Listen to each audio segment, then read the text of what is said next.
दोस्तों, आज हम पढ़ते हैं हिंदी काव्यशास्त्रीय सिद्धांतों का विस्तृत विवरण। क्योंकि ये कल को आपके एग्ज़ाम में आना ही आना है, ये समझ लीजिए। बहुत ज़्यादा चांसेस हैं इसके आने के आए हिंदी काव्यशास्त्रीय सिद्धांतों का विस्तृत वर्णन।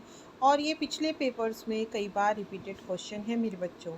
तो इसीलिए आपको ये कराना मैं अपना कर्तव्य ही समझती हूँ, तो लेकर के आई हूँ। और पूरे कंसंट्रेशन के साथ आपको इसको पढ़ना है, ठीक है। और मैं लेकर के आई हूँ इसमें आप लोगों के लिए लाइन डायग्राम्स भी और साथ में माइंड मैप्स भी और कुछ एमसीक्यूज़ भी मेरे बच्चों, ठीक है, जिससे आप लोगों को अच्छे से ये टॉपिक दिमाग में बैठ जाए, ठीक है। तो like, subscribe, share, notification bell hit करें। इस तरीके से उत्तर लिखकर अगर आप आएंगे तो 75% लक्ष्य के लिए मजबूत तैयारी हो सकती है। चलो चलते हैं आगे। अच्छा, हिंदी काव्यशास्त्रीय सिद्धांतों का आप लोग विस्तृत वर्णन करें, ठीक है। यह हमें इस क्वेश्चन में बताना है मेरे बच्चों। तो हम क्या करेंगे, हम इस तरीके से लिखेंगे। पैटर्न को अच्छे से नोट कर लेना मेरे बच्चों कि जो है आपको एक एक चीज़ अच्छे से टीचर को समझ में आए कि आखिर आप लिख क्या रहे हैं। तो हिंदी काव्य शास्त्र में काव्य की प्रकृति, उद्देश्य और सौंदर्य और प्रभाव को समझाने के लिए अनेक सिद्धांत जो हैं क्या हुए बच्चों, विकसित हुए। उनके मूल आधार संस्कृत काव्य शास्त्र में मिलते हैं। प्रमुख सिद्धांत है रस, अलंकार, रीति, ध्वनि और वक्रोक्ति, ठीक है, और साथ में औचित्य, ठीक है। तो एक नज़र में पूरा अध्याय एक बार हम लोग देख लेते हैं बच्चों। तो देखो, एक नज़र में पूरा अध्याय। काव्य सौंदर्य, देखो, काव्य सौंदर्य, सौंदर्य और उस पर प्रभाव है क्या, सौंदर्य पे किस किस चीज़ का प्रभाव पड़ता है, जो काव्य का सौंदर्य होता है उस पर किस किस चीज़ का प्रभाव पड़ता है, ये हम देख लेते हैं। देखो, रस भी काव्य का जो सौंदर्य होता है वो बढ़ाते हैं मेरे बच्चों। फिर पड़ता है अलंकार का, देन रीति का, ध्वनि का, वक्रोक्ति का और औचित्य का, ठीक है, ठीक है। इनको क्रमशः हम धीरे धीरे जो है पूरा याद करेंगे मेरे बच्चों। अच्छा, इसके बाद देख लेते हैं हम आगे इसकी ट्रिक क्या है, याद रखने की इसकी ट्रिक क्या है। र अ री ध व ओ, र अ री ध व ओ, ठीक है। क्या, र अ री ध व ओ, यानी र से रस, व से अलंकार, री से रीति, ध से ध्वनि और व से वक्रोक्ति, औ से औचित्य। क्या, र से रस, अलंकार, रीति, ध्वनि, वक्रोक्ति, औचित्य। रस, अलंकार, रीति, ध्वनि, वक्रोक्ति और औचित्य।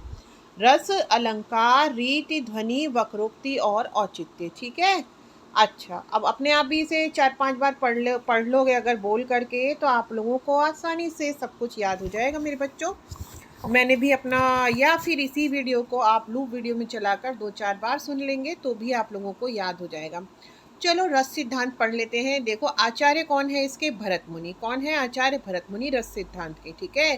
भरत, तो भ हटा दो, रत, रत का कर दो रस। तो ऐसे करके ट्रिक करके याद कर सकते हो, भरत मुनि का है रस सिद्धांत। ये नाट्य शास्त्र के प्रणेता रहे हैं, आप लोग ये बात जानते हैं। तो नाटक में अगर रस नहीं होगा तो क्या होगा, आप लोग भी समझ सकते हैं। आनंद नहीं आएगा तो आप कैसे पढ़ेंगे, कैसे सुनेंगे उसको, कैसे देखेंगे उसको। सरल व्याख्या है इसकी, काव्य का प्राण क्या है, रस है। पाठक जो होते हैं सहृदय, पाठक या जो जिनका दिल जो है अच्छा भावुक हृदय है, जिनका सहृदय के मन में स्थायी भाव के विधान, अनुभाव और संचारी भाव के सहयोग से रस की अनुभूति होती है। याद रखने योग्य, रस मतलब भाव की परिपक्व कलात्मक अनुभूति। क्या है रस मतलब, क्या है, भाव की परिपक्व कलात्मक आर्टिस्टिक अनुभूति। काव्य, काव्य का है रस सिद्धांत, और रस सिद्धांत में क्या होता है, सौंदर्य प्रभाव का, उसके सौंदर्य का प्रभाव पड़ता है किस पर, सहृदय पर असर पड़ता है। परीक्षा में आप कैसे लिखेंगे, देखिए, आप लिखेंगे पहले परिभाषा, फिर आचार्य, फिर मुख्य उनके विचार क्या थे, 2-3 पंक्तियों की व्याख्या, देन निष्कर्ष, ठीक है। जैसे ये लिखा है इसी को मैंने ऐसे लाइन डायग्राम में तोड़ा है। देखिए, व्याख्या क्या थी, सॉरी, पहले परिभाषा देखते हैं। रस सिद्धांत की आखिर परिभाषा थी क्या? देखो, काव्य का प्राण रस है। पाठक सहृदय के मन में स्थायी भाव के विभाव, अनुभाव और संचारी भाव के सहयोग से रस की अनुभूति होती है। किस किस चीज से होती है? स्थायी भाव के विभाव, अनुभाव और संचारी भाव के सहयोग से। स्थायी भाव के स्थायी भाव के विभाव, अनुभाव और संचारी भाव के सहयोग से। इस किस किस के सहयोग से? स्थायी भाव के, टुकड़ों में को तोड़ लो इसको। स्थायी भाव के विभाव, अनुभाव और संचारी भाव के सहयोग से रस की अनुभूति होती है। ठीक है। तो काव्य में रस सिद्धांत से सौंदर्य पर प्रभाव पड़ता है और उसका प्रभाव फिर सहृदय पर पड़ता है। अब नेक्स्ट आचार्य हमारे हैं आचार्य भामह दंडी, और उनका जो नेक्स्ट सिद्धांत है वह है अलंकार सिद्धांत, भामह दंडी आदि। ठीक है। अब इसका जो सरल व्याख्या है, जिस प्रकार आभूषण शरीर की शोभा बढ़ाते हैं, उसी प्रकार अलंकार काव्य की शोभा, प्रभाव और आकर्षण बढ़ाते हैं। याद रखने योग्य, अलंकार काव्य का सौंदर्य वर्धक तत्व है। काव्य अलंकार सिद्धांत, सौंदर्य, प्रभाव और सहृदय पर असर। ठीक है। देखो, यहाँ पे भी वही पैटर्न है। पहले परीक्षा में लिखेंगे परिभाषा, देन आचार्य, फिर मुख्य विचार, फिर 2-3 पंक्तियों की व्याख्या, देन निष्कर्ष। अब है हमारा रीति सिद्धांत। तो हम कर क्या रहे हैं? ऐसा ना हो कि ये पढ़ते पढ़ते आप लोग भूल ही जाएं कि आखिर हम पढ़ क्या रहे हैं। तो हम पढ़ रहे हैं हिंदी काव्य शास्त्रीय सिद्धांतों का विस्तृत वर्णन। और अब तक हमने पढ़ा है, क्या क्या पढ़ा है? एक तो भरत मुनि जी का हमने रस सिद्धांत पढ़ा है। भरत का भ हटा दिया रत और त हटा दिया रस। ठीक है। उसके बाद भामह जी का भ से भामह, भ से भूषण, और भूषण मतलब अलंकार। तो भामह और दंडी जी का है अलंकार सिद्धांत। तो इसकी जो सरल व्याख्या है ना मेरे बच्चों, वो ये है, भामा जी का जो रस सिद्धांत अलंकार सिद्धांत है, उसको सरलता से हम लोग जो है देख लेते हैं बच्चों, कि काव्य के प्रत्येक क्षेमेंद्र नहीं, अभी तो हम भामा जी पर ही थे।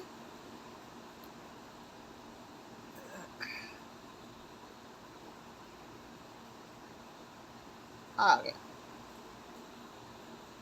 जिस प्रकार आभूषण शरीर की शोभा बढ़ाते हैं, उसी प्रकार अलंकार काव्य की शोभा, प्रभाव और आकर्षण बढ़ाते हैं। ठीक है। याद रखने योग्य, अलंकार बराबर काव्य का सौंदर्य वर्धक तत्व। इसी तरह रस भी था बच्चों। अगर रस नहीं होगा काव्य में तो किस तरीके से आपको आनंद की अनुभूति होगी? काव्य अलंकार सिद्धांत, सौंदर्य, प्रभाव, सहृदय पर असर। ठीक है। परीक्षा में लिखे सबसे पहले परिभाषा, फिर आचार्य, मुख्य विचार, फिर 2-3 पंक्तियों की व्याख्या, फिर निष्कर्ष। अब तीसरा सिद्धांत है काव्य सिद्धांत में रीति सिद्धांत। हमने पढ़ा है भरत मुनि का, कौन सा पढ़ा है? रस सिद्धांत। फिर दंडी और भामह का हमने पढ़ लिया अलंकार सिद्धांत। अब हम आ गए हैं रीति सिद्धांत पर, जो है आचार्य वामन जी का। सरल व्याख्या है इसकी, विशिष्ट पद रचना या शब्दों की विशिष्ट व्यवस्था को रीति कहा गया है। वामन ने रीति को काव्य की आत्मा माना। याद रखने योग्य, रीति यानी कि शब्दों की विशेष शैली और व्यवस्था।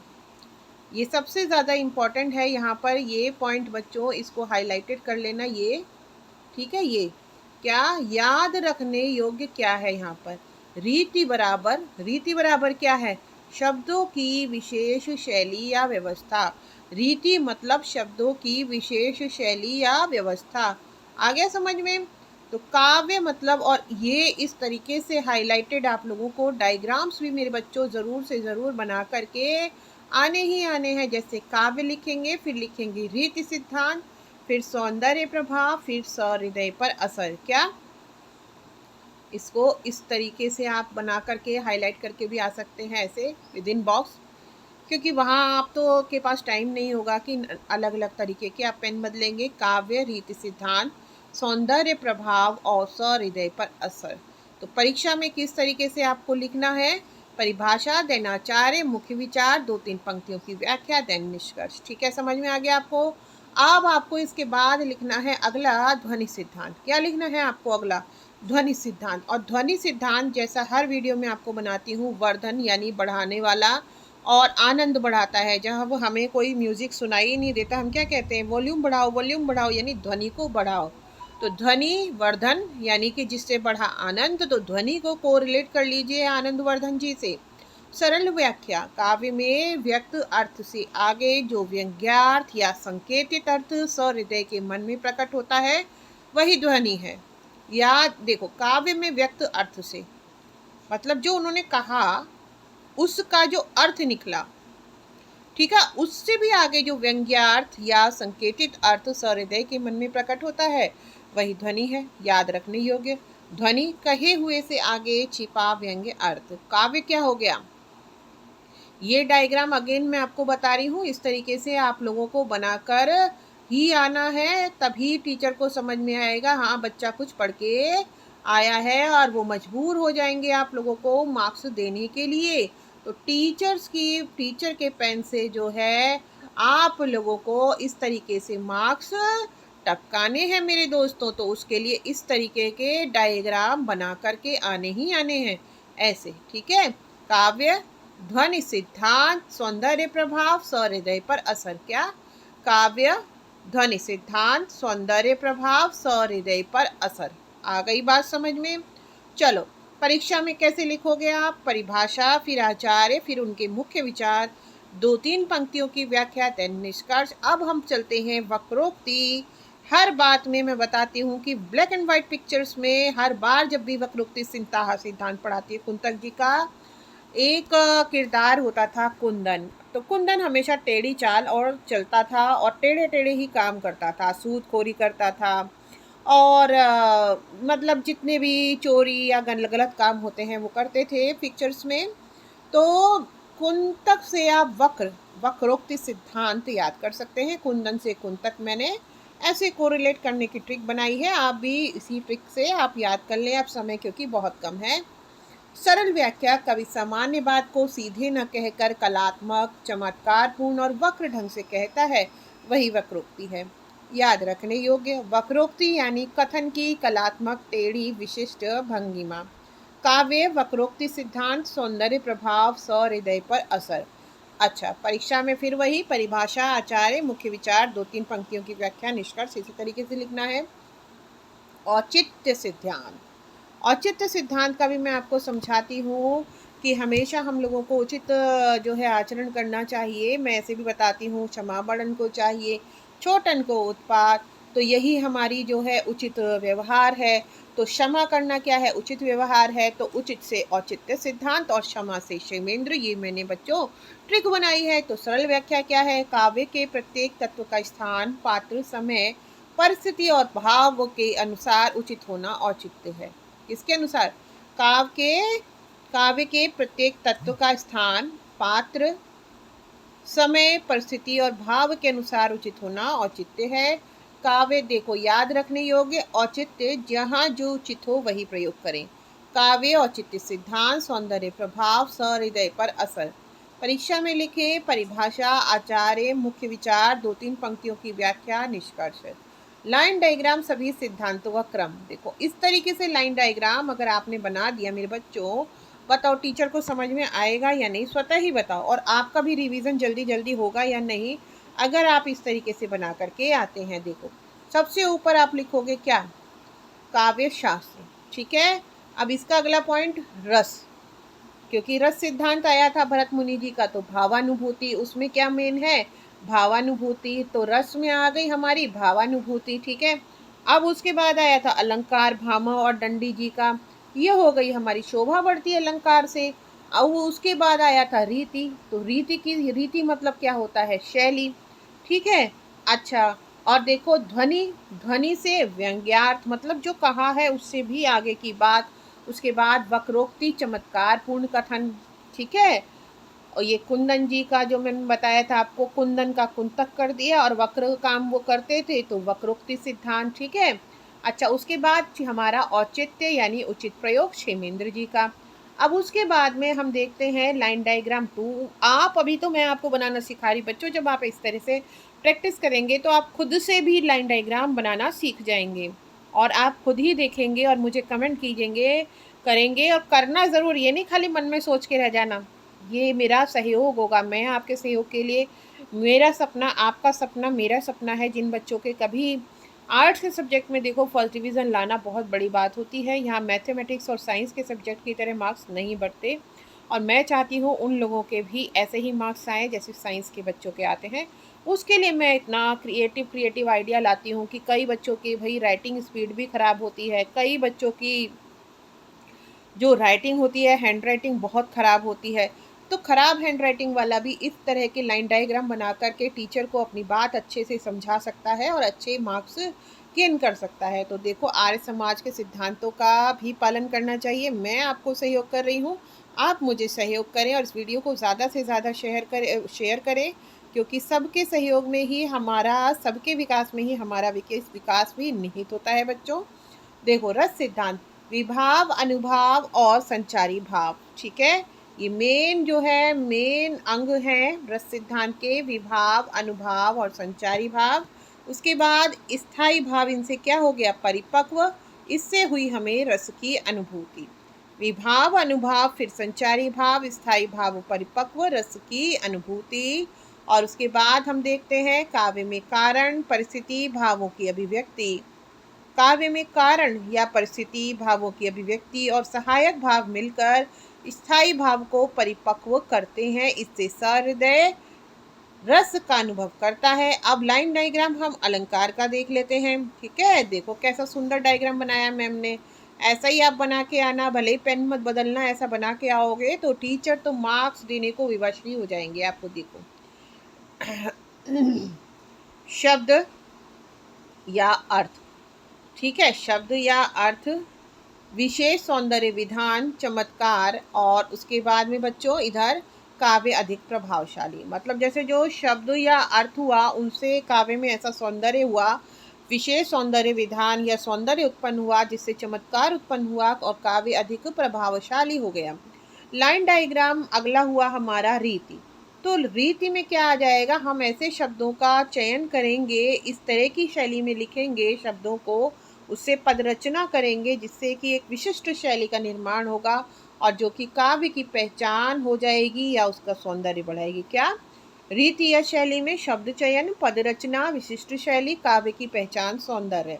इसे 2-4 बार आप लोग पढ़ेंगे तो आप लोगों को याद ही हो जाएगा। शब्द चयन, पद रचना, विशिष्ट शैली, काव्य की पहचान, सौंदर्य। देखो सबसे पहले तो ऐसा आप शब्द, आपकी एक शैली होगी जिसमें आप ऐसे शब्दों का चयन करेंगे जिससे कि पद की रचना हो जाएगी, जिससे कि एक विशिष्ट शैली निर्मित होगी और काव्य की पहचान, सौंदर्य उसमें बढ़ जाएगा।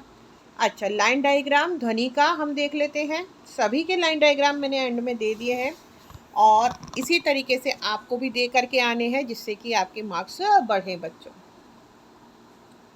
और ये 8 नंबर के प्रश्न में भी भले ही लिखना कम, लेकिन ये लाइन डायग्राम आपको बना करके ही आने हैं, लाइन डायग्राम्स को नहीं छोड़ना है। देखो वाच्यार्थ, संकेत, व्यंजना, व्यंग्यार्थ, गहरा काव्यानुभव। सबसे पहले वाच्यार्थ और उसके बाद में संकेत, व्यंजना, व्यंग्यार्थ, गहरा काव्यानुभव। ये क्या पढ़ रहे थे हम, ध्वनि सिद्धांत। मतलब जो हमने कहा उससे आगे जो उसका अर्थ निकला, ठीक है। जो संकेत या व्यंजना हुई, मतलब जो हमने कहा वह अर्थ तो है ही, उसके अलावा भी उससे आगे भी कुछ अर्थ है जिसको हम बोलते हैं व्यंग्यार्थ, और जिससे गहरा हो जाता है काव्य का, कविता का अनुभव। आगे देखो लाइन डायग्राम वक्रोक्ति सिद्धांत का। देखो एक होता है साधारण कथन, साधारण कथन को ही कवि की विशिष्ट अभिव्यक्ति, उसको ही स्पेशल टाइप से, टेढ़े ढंग से, अलग ढंग से कह दिया, जिससे काव्य में चमत्कार उत्पन्न हुआ, मतलब अर्थ कुछ और ही निकला। तो इससे क्या होता है, एकदम सौंदर्य उत्पन्न होता है काव्य में। तो देखो लाइन डायग्राम अब आता है हमारा औचित्य का। अभी हमने किसका पढ़ा था मेरे बच्चों, वक्रोक्ति का। अब हम पढ़ने वाले हैं औचित्य का, ठीक है। देखो पात्र, जो काव्य उसमें पात्र होते हैं, भाई किस देश में घटना घट रही है, किस काल में कौन सी परिस्थितियां थी और उस समय क्या भाव था। अब उसी को उन्होंने क्या किया, उचित भाषा, शैली और वर्णन किया है और कुछ चीज़ों की उसमें संगति ली है। तो उससे क्या हुआ, काव्य में सौंदर्य पैदा हुआ। क्या, पात्र, देश, काल, परिस्थिति, भाव थे, ठीक है, जिस चीज़ में वो घटना हो रही थी उन्हीं को उचित भाषा शैली में उन्होंने वर्णन किया, कुछ चीज़ों की संगति ली, तो उससे काव्य में सौंदर्य उत्पन्न हुआ। अब देखो मास्टर माइंड मैप है पूरे इस उत्तर का, हिंदी काव्य शास्त्र। हिंदी काव्य शास्त्र सबसे पहले आया, इसमें रस, आनंद या भाव। रस, आनंद या भाव। आगे अलंकार आ गए, अलंकार से बढ़ी शोभा। उसके बाद में रीति आ गई, रीति यानी कि शैली। ध्वनि यानी कि व्यंग्यार्थ। फिर वक्रोक्ति यानी चमत्कार। औचित्य यानी उचितता। आचार्य याद करें, अब मैं आपको आचार्य याद करा रही हूँ, और इसी तरीके से आप अगर बना करके आ जाएंगे, आप ही खुद ही बताओ आपको मार्क्स कैसे नहीं देगा टीचर। अरे मार्क्स रोकना मुश्किल हो जाएगा उसके लिए। तो जैसे कि यहाँ पर आप देख सकते हैं, भरत मुनि का रस सिद्धांत, भामह का अलंकार, और उसके बाद वामन जी का रीति सिद्धांत। वामन जी कौन थे? बलि, बलि से जिन्होंने जो है दान मांगा था और एक पग में ही पूरी धरती नाप ली थी। तो रघुकुल रीति सदा चली आई, और वामन को आप को रिलेट कर लीजिए। बलि जी ने जो है अपने कुल की अपनी जो रीति थी उसको नहीं तोड़ा था और उनको दान दिया था।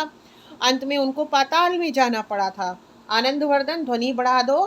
कुंतक, कुंदन वक्र काम करता था। वक्रोक्ति, क्षेमेंद्र, औचित्य, क्षमाबड़न को चाहिए। 6 शब्दों की ट्रिक। रस यानी कि महसूस का होना, कोई चीज़ अच्छा सा महसूस होता है जब हमें, तो रस आता है हमें उस चीज़ में। अलंकार, ऐसी खाना में कहते हैं ना, खाने में तो कोई रस ही नहीं है जब स्वाद नहीं होता। तो यानी कि शब्द जब जब काव्य में, कविता में आपको रस आने लगे तो वो होता है क्या? रस, मतलब आनंद महसूस होने लगे। अलंकार यानी साज सज्जा सजावट। रीति यानी कि शैली। ध्वनि यानी कि संकेत, मतलब जो कह रहे हैं उससे भी आगे का कुछ। वक्रोक्ति, जो कहा ही नहीं उससे भी अलग ही कुछ गहरा अर्थ जब निकल रहा है, वहाँ वक्रोक्ति। औचित्य यानी कि उचित। उत्तर लिखने का माइंड मैप। देखो इस तरीके से आपको हर उत्तर को लिखना है। परिचय, फिर परिभाषा, फिर आचार्य, फिर मुख्य तत्व, फिर लाइन डायग्राम, फिर रिवीजन का फॉर्मूला क्या है? आर से रस, ए से अलंकार, आर ए आर, फिर से आर से रीति, डी से ध्वनि, वी से वक्रोक्ति, ओ से औचित्य। 19 अंक की परफेक्ट स्ट्रेटजी भी अब हम डिस्कस कर लेते हैं। देखो सबसे पहले इंट्रोडक्शन या भूमिका लिखनी है, 4-5 पंक्तियों। भूमिका जरूर लिखें, चाहे छोटी सी ही लिखें। फिर 6 सिद्धांतों के नाम और संबंधित आचार्य लिखें। हर सिद्धांत में परिभाषा, सरल व्याख्या और मुख्य बात अवश्य दें। जहां संभव हो वहां लाइन डायग्राम बनाएं। अंत में 4-5 पंक्तियों का निष्कर्ष, उपसंहार, कॉन्क्लूजन अवश्य लिखना है। शीर्षक, रेखांकन और बुलेट पॉइंट्स का प्रयोग करें। परीक्षा में साफ सुथरे जो शीर्षक होते हैं, बिंदु, लाइन डायग्राम, निष्कर्ष के साथ उत्तर लिखना उत्तर की प्रस्तुति को बहुत स्ट्रांग, मजबूत बनाता है। देखो 75% की गारंटी तो कोई नहीं दे सकता, लेकिन यह तरीका अच्छी तैयारी और बेहतर प्रस्तुति के लिए बहुत उपयोगी है। चलो अब हम बहुत ज़्यादा बातें नहीं करते, अब हम कुछ एमसीक्यूज कर लेते हैं, ठीक है, ताकि आपको यहीं की यहीं याद हो जाए। तो जब तक वीडियो को आप जल्दी जल्दी शेयर कर लीजिए, और मैं पी लेती हूँ थोड़ा सा पानी, क्योंकि मेरा गला थोड़ा बोलने पे रुकने लगता है।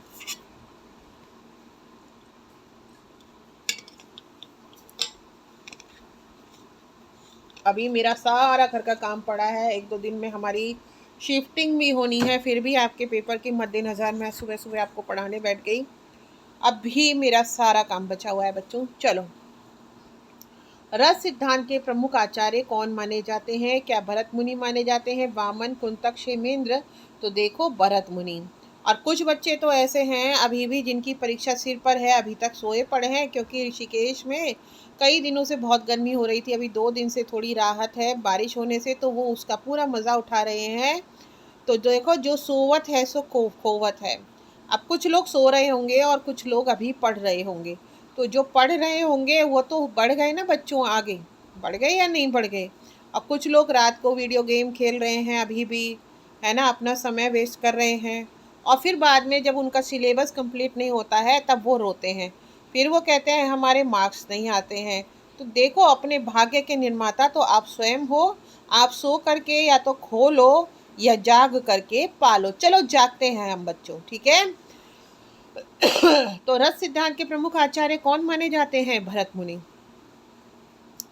रीति सिद्धांत के प्रमुख आचार्य कौन है? वामन, अभी मैंने आपको समझाया था। रीति, रघुकुल रीति सदा चली आई, और यहाँ पर रघु के राम नहीं है, यहाँ पर वामन भगवान है, और बलि ने रीति के अनुसार सब कुछ दान कर दिया, भले ही उस दान के लिए उनको पाताल में जाना पड़ा। बलि राक्षस होके भी देखिए अपने सिद्धांतों को उन्होंने कितना निभाया है। ध्वनि सिद्धांत के प्रवर्तक देखो, वॉल्यूम बढ़ा दो जिससे आनंद बढ़े, तो आनंदवर्धन। वक्रोक्ति, कुंदन बताया था ब्लैक एंड व्हाइट का नेगेटिव किरदार, तो वो वक्र काम करता था, तो वक्रोक्ति सिद्धांत कुंतक, कुंदन से बना दिया कुंतक। और एक बात है बच्चों, देखो, नर होना निराश करो मन को। जब भी निराशा का भाव आए, पूरा मतलब जो है इन चीज़ों को आप छोड़ दो कि आपने अब तक पढ़ा है या नहीं पढ़ा है। आप तब ये वाला परिस्थितियों के हिसाब से अपना मोटिवेशन बदलो। यही रात अंतिम, यही रात बाकी। और पर डे जब एग्ज़ाम बहुत ज़्यादा दूर हो, हमेशा याद रखो, है तो ये आध्यात्मिक भजन, लेकिन जब मैं स्टूडेंट थी बच्चों, मेरे पापा अक्सर मुझे कहा करते थे और मुझे बहुत मोटिवेट किया करता था। आज आपको भी सुनाई दे रही हूँ, देखो। मैंने मानुष जन्म तुझको हीरा दिया, मैंने मानुष जन्म तुझको हीरा दिया, तू वृथा ही गंवाए तो मैं क्या करूं। तो जब आप लोगों को मानुष जन्म मिला है फिर भी आप निराश हो रहे हैं, उसको दोस्तों के साथ घूमने में, गेम खेलने में, पिक्चर्स देखने में वेस्ट कर रहे हैं, तो इसमें पिता का या फिर परम पिता का या माँ बाप का कोई दोष नहीं है। या तो आप ये भी नहीं है कि आप अक्षम हैं, आपको भगवान ने हाथ पैर दिए हैं, दिमाग दिया है, पूरी तरह सक्षम बना के भेजा है, तो आपको रोना तो रोना ही नहीं चाहिए परिस्थितियों का। नर हो ना निराश करो मन को। आपको क्या करना चाहिए? मेहनत करनी चाहिए। जहाँ जा चाह वहाँ राह। ठीक है, चलो अगला। औचित्य सिद्धांत के प्रमुख आचार्य कौन से हैं? क्षमा बड़न को चाहिए, छोटन को उत्पात, यही उचित आचरण होता है। क्षेमेंद्र। अलंकार का मुख्य कार्य क्या है? काव्य की शोभा बढ़ाना। रीति का संबंध मुख्यतः किससे है? शैली या पद रचना से। ध्वनि में मुख्य महत्व किसका है? तो व्यंग्यार्थ का। ठीक है, मतलब जो कहा है उससे भी आगे की किसी चीज का जो अर्थ निकलता है। वक्रोक्ति में कथन कैसा होता है? कलात्मक या विशिष्ट। औचित्य का सामान्य अर्थ क्या है? उचितता। रस की अनुभूति किसको होती है? केवल सहृदय को। जिसके अंदर दिल ही नहीं होगा उसको कोई रस की अनुभूति नहीं होगी, और मैं कितना भी मोटिवेट कर लूँ उसके अंदर कोई जोश पैदा नहीं होगा। वो अगर फ़ोन देखेंगे तो वो फ़ोन देखेंगे, वो पॉडकास्ट देखना है तो वो पॉडकास्ट देखेंगे, उन्हें दोस्तों के साथ घूमना है तो वो घूमेंगे, उन्हें देर तक सोना है तो वो सोएंगे। लेकिन जो मेरा प्रयास है बच्चों आपको मोटिवेट करने का, वो मैं करती रहूँगी, क्योंकि मेरा लक्ष्य है जो भी बच्चा मुझसे पढ़े उसके 75% या उससे ज़्यादा आए। तो काव्य की आत्मा के रूप में रीति का प्रतिपादन किसने किया? तो वामन जी ने। रघुकुल रीत सदा चली आई, यहाँ राम जी नहीं, यहाँ वामन भगवान है। ध्वनि में वह व्यक्त अर्थ से आगे क्या प्रकट होता है? व्यंग्यार्थ। मतलब जो बात कही है उससे भी आगे की बात जो प्रकट होती है उसे क्या कहते हैं? उसे कहते हैं व्यंग्यार्थ। अलंकार शब्द का सामान्य अर्थ किसे जुड़ा है? आभूषण या सजावट से। औचित्य किस बात पर बल देता है? परिस्थिति के अनुसार उचित प्रयोग पर। 6 प्रमुख सिद्धांतों में कौन शामिल है? तो ध्वनि। ये भूगोल गणित इतिहास नहीं है यहाँ पर। वक्रोक्ति का प्रमुख परिणाम क्या है? काव्य में चमत्कार। देखो, मैं विवेकानंद जी की इस उक्ति में बहुत विश्वास करती हूँ। उठो, जागो और तब तक ना आराम करो जब तक आपको आपका लक्ष्य ना प्राप्त हो जाए। तो अगर कल तक भी आप मेरे वीडियोस को देख लेते हो और बार बार लूप में चला करके याद कर लेते हो, मान लो आप एक गृहिणी हो, मान लो आपकी एक दुकान पे आप काम करते हो या कुछ भी काम कर रहे हो, मत सो, रात में शरीर थक गया है दिन भर काम करके, मेरे वीडियोस को लूप में चलाकर सुनो, आपके कल अच्छे नंबर आने से कोई नहीं रोक सकता। रस का संबंध किससे सबसे अधिक है? तो भावानुभूति से। व्यंग्यार्थ शब्द किस सिद्धांत की पहचान है? तो ध्वनि की। ठीक है, अच्छा, तो परीक्षा में अच्छे उत्तर की प्रस्तुति में क्या उपयोगी है? देखो, सबसे पहले शीर्षक, फिर बिंदु, फिर डायग्राम, निष्कर्ष, केवल एक पैराग्राफ, केवल मतलब जो है एक परिभाषा। शीर्षक, बिंदु, क्या चीज़ है इनमें से इम्पोर्टेंट? तो देखो, शीर्षक, बिंदु और डायग्राम और निष्कर्ष। तो मेरे वीडियोस को ज़रूर से ज़रूर लाइक करें, शेयर करें और बेल आइकन को ज़रूर से ज़रूर हिट कर दें, जिससे हर नोटिफिकेशन आपके पास आए। ठीक है, ऐसे ही परीक्षा उपयोगी हिंदी साहित्य के लेक्चर्स के लिए चैनल को सब्सक्राइब करें, वीडियो लाइक शेयर करें तथा नोटिफिकेशन बेल ज़रूर हिट करें। पढ़िए, समझिए, लिखिए और अच्छे अंक पाइए। और लिखिए कैसे, लाइन डायग्राम ज़रूर बना के आइए, बार बार मेरा आग्रह है। और बुलेट पॉइंट्स मतलब मोटे मोटे बिंदु बना करके और फिर उनकी व्याख्या और लाइन डायग्राम की चाहे छोटी सी ही व्याख्या लिखेंगे अगर आप, इससे आपको ज़्यादा लिखना भी नहीं पड़ेगा और टीचर सब कुछ समझ भी जाएंगे कि आपको पेपर आता है और आपको अच्छे मार्क्स देने को विवश हो जाएंगे। तो बहुत बहुत शुक्रिया, बने रहिएगा मेरे साथ। धन्यवाद।